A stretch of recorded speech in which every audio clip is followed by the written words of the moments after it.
Hi, என்னோட பேர் Aathirai. Thirumalai mission hospital இருக்கிற என்ஆர் சுவாமி நூற்றாண்டு மறுவாழ்வு மற்றும் நலவாழ்வு மையத்தில் மென்டல் ஹெல்த் கவுன்சிலராக ஒர்க் பண்ணிட்டு வரேன். நிறைய கேசஸ் எங்களுடைய கவுன்சிலிங் சென்டரில் நாங்கள் பார்க்குறோம். அதில் நிறைய பிரச்சனைகளோட மக்கள் நம்மளுடைய மையத்துக்கு ஆலோசனைக்கு வராங்க. அதில் இப்போ இந்த நவீன காலகட்டத்தில் மிகப்பெரிய பிரச்சனையை நம்ம பார்த்துட்டு இருக்கிற விஷயம் என்ன அப்படின்னா, இந்த பிரச்சனைக்குரிய மொபைல் ஃபோன் பயன்பாடு, இல்லைன்னா மொபைல் ஃபோன் அடிக்ஷன். இதை பற்றி தான் பார்க்குறோம். ஸோ இதில் நிறைய யாரெல்லாம் வராங்க அப்படின்னா, இந்த பள்ளி மற்றும் கல்லூரி குழந்தைகள் தான் நிறைய பேர் ஆலோசனைக்கு வராங்க. அப்படி என்னதான் ஆகுது, இதில் எப்படி அவங்க பிரச்சனைக்குரிய வகையில் இல்லை அடிமைத்தன ஒரு வலையில அவங்க போறாங்க அப்படின்றதுக்கான சில அறிகுறிகளோட இந்த காணொலியில நம்ம பார்க்கலாம். ஸோ முதல்ல என்ன ஆகுது அப்படின்னா, அவங்களுக்கு ஒரு கிரேவிங் உண்டாகுது. அதாவது அந்த ஒரு மொபைல் ஃபோன் யூசேஜ் அப்படின்றது அவங்களுக்கு ஒரு ப்ளஷரபிள் ஆக்டிவிட்டியா இருக்குது, இன்பம் தரும் வகையில இருக்குது. ஸோ அதனால நம்ம போகணும், மறுபடியும் பார்க்கணும், மறுபடியும் அதை எடுத்து கையாளணும் அப்படின்ற ஒரு சிந்தனை எண்ணம் அவங்களுக்குள்ளார எழுது. ரெண்டாவது விஷயம் என்ன அப்படின்னா, லாஸ் ஆஃப் கண்ட்ரோல்.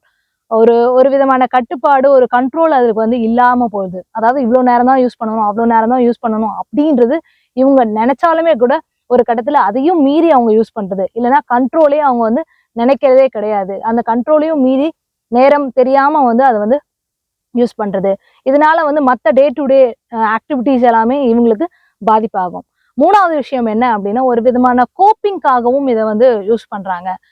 எப்படி அப்படின்னா, ஏதாவது ஒரு உணர்ச்சி நிலை அவங்களுக்கு சோகமா இருக்கும், இல்லை தனிமையா இருக்கும், வெறுப்பா இருக்கும், அதெல்லாம் சரி செய்யறதுக்கோ இல்லை அதை ரீப்ளேஸ் பண்றதுக்கோ மொபைல் யூசேஜ் இதுவாகும். அதுல அவங்க என்ன வேணாலும் பார்க்கலாம், கேம் விளையாடலாம், வீடியோஸ் பார்க்கலாம், பாட்டு கேட்கலாம், ஏதாவது அவங்க பண்ணலாம், டெக்ஸ்ட் பண்ணலாம், ஸ்டேட்டஸ் போடலாம், சோஷியல் மீடியால ஸ்பெண்ட் பண்ணலாம், ஏதான ஒரு ஆக்டிவிட்டி அதுல வச்சிருப்பாங்க. ஸோ அது ஒரு விஷயமா இருக்கும். நான்காவது விஷயம் என்ன அப்படின்னா, ஒரு விதமான கம்பல்ஷன். அதாவது தினம் எழுந்து நம்ம ப்ரஷ் பண்ற மாதிரி அவங்களுக்கு தினம் என்ன பண்ணணும் அப்படின்னா, அந்த மொபைலை பார்த்துக்கிட்டே இருக்கணும். அட்லீஸ்ட் ஒரு 5 minutes ஒன்ஸ் ஆச்சு அதை நம்ம தொட்டுக்கிட்டே இருக்கணும், ஏதாவது ஒன்று உள்ள போய் பார்த்துட்டே இருக்கணும். ஸோ போறதுக்கான காரணமே இருக்காது. திடீர்னு வாட்ஸ்அப் போறது, திடீர்னு இன்ஸ்டாகிராம் போறது, திடீர்னு யாருக்காவது ஃபோன் பண்றது, இல்லை ஜஸ்ட் ஓப்பனாச்சு பண்ணி பார்க்கணும், இல்லை ஏதாவது ஒன்று பண்ணிட்டே இருக்கணும் அப்படின்ற ஒரு விதமான கம்பல்ஷன். அப்படியெல்லாம் இருந்தாதான் அந்த தாட்டுக்கு அவங்க அந்த கம்பல்சிவான பிஹேவியரை கொடுப்பாங்க. ஸோ அப்படியெல்லாம் இருந்தாதான் ஏதோ ஓகே அப்படின்ற மாதிரியான ஒரு மன அமைதி கிடைக்கிறதா அவங்க நினைப்பாங்க. அப்புறம் கடைசியா என்ன அப்படின்னா, கான்சிக்வன்சஸ். இவங்க அதிக நேரம் அந்த மொபைல் போன்ல நேரத்தை செலவிடும் போது அவங்கள சுத்தி நிறைய விஷயங்கள் பாதிக்கப்படும். ஒண்ணு, குடும்பத்துல பிரச்சனை இருக்கும். அதாவது குடும்ப நபர்கள் கிட்ட ஒருங்கிணைந்து ஒன்றா இருக்க மாட்டாங்க, இல்ல சுற்றம் நண்பர்கள் இவங்க வட்டாரத்துல இருந்து அந்த அளவுக்கு ஒரு நெருக்கமா இருக்க மாட்டாங்க. ஒரு நான் லிவிங் திங் இந்த மொபைல் போன் அப்படின்றது ஒரு உயிரற்ற ஒரு பொருள். அது கூடவே நிறைய டைம் ஸ்பெண்ட் பண்ற மாதிரியும், இவங்க கிட்ட எல்லாம் கொஞ்சம் விலகி இருக்கிற மாதிரியும், இல்ல ரொம்ப நேரம் யூஸ் பண்றதுனால குடும்பத்துல மேபி உங்களுக்கு பிரச்சனைகள் வர மாதிரியும், ஏன் இவ்வளவு நேரம் யூஸ் பண்ணிட்டு இருக்க, உனக்கான வேலைகள் பார்க்க மாட்டியா அப்படின்னு ஏதாவது விஷயங்கள் வர மாதிரி குடும்பத்துல வரும். ரெண்டாவது, வேலை இல்லைன்னா படிப்புல பாதிப்புகள் ஏற்படும். அதாவது இது என்ன பண்ணும் அப்படின்னா, டிஸ்ட்ராக்ஷன், அட்ராக்ஷன் ரெண்டு வகையா இருக்கு. ஸோ இது நம்மளுடைய அட்ராக்ஷனை கவர்ந்துரும். ஸோ அட்ராக்ஷன் இது கவர்ந்ததுனால மற்ற இடங்கள்ல நம்ம என்னென்னலாம் கான்சென்ட்ரேஷன் கொடுக்கணுமோ, வேலை இடம்னா வேலை இடம், படிப்பு இடம்னா படிப்பு இடம், அதுல இருந்து கான்சென்ட்ரேஷன் அங்கிருந்து இதுல அட்ராக்ட் ஆயிடும் நமக்கு. ஸோ அதுலலாம் ப்ராப்பரா நம்மளால கவனம் செலுத்த முடியாது. அப்ப வேலையில பர்ஃபார்மன்ஸ் குறையுது, படிக்கிற குழந்தையா இருந்தா படிப்புல பர்ஃபார்மன்ஸ் குறையுது. இது மாதிரியான விஷயங்கள் எல்லாமும் இருக்கும். பொருளாதாரம். ஸோ இந்த ஆண்ட்ராய்டு மொபைல், இந்த செல்போன்ல எல்லாம் பாத்தீங்க அப்படின்னா நிறைய கேம்பிளிங்கான கேம்ஸ் எல்லாம் வர்றது.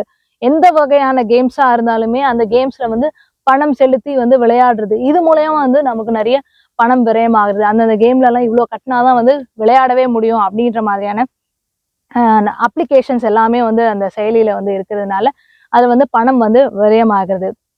அதுக்கப்புறம் உடல் மற்றும் மன பாதிப்புகள். ஸோ இதை யூஸ் பண்ண என்ன ஆகும் அப்படின்னா, அவங்களுக்கு உடல் ரீதியான பிரச்சனைகள் வரும். உடல் பருமன் அதிகமாகும். அந்த ஜாயிண்ட்ஸ் அண்ட் மசில்ஸ் எல்லாம் அவங்களுக்கு பெயின் ஆக ஆரம்பிக்கும், வலிகள் உண்டாக ஆரம்பிக்கும். அதுக்கப்புறம் கண் பார்வை குறைபாடுகள் ஏற்படும். சிந்திச்சு செயலாற்றும் திறன் அவங்களுக்கு குறையும். இதெல்லாம் நம்மளோட விஷயங்கள்ல இருக்கு.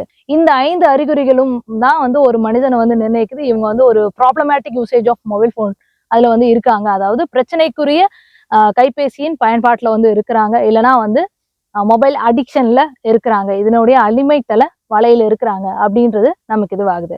இந்த அறிகுறிகளோட நீங்க யாராவது வந்து பார்த்திருந்தீங்க அப்படின்னா, எங்க திருமலை மிஷன் ஹாஸ்பிட்டல் இருக்கிற 3வது தளத்துல அமைந்திருக்கிற என்ஆர் சுவாமி நூற்றாண்டு மறுவாழ்வு மற்றும் நலவாழ்வு மையத்துல இருக்கிற பயிற்சி பெற்ற மனநல ஆலோசகர்களை அணுகி ஆலோசனைக்கு எடுத்துக்கொள்ளும்படி நீங்க வந்து தாராளமா அனுப்பி வைக்கலாம். நன்றி.